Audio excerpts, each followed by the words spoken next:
随着城市化进程，我们正在失去直接体验自然的机会，这被称为自然体验的消亡。但事情真的是这样吗？随着社交媒体的兴起，我们正在寻找与自然联系的新方式。这些数字空间正在塑造一种新的概念——数字关系价值。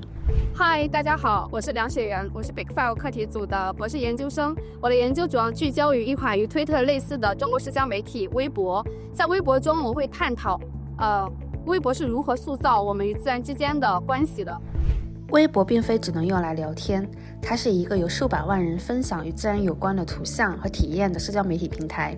这使得我们即使与自然并没有直接的互动，也影响了我们与自然环境之间的关系。那么，虚拟的自然体验是如何影响在现实社会中我们与自然之间的关系的呢？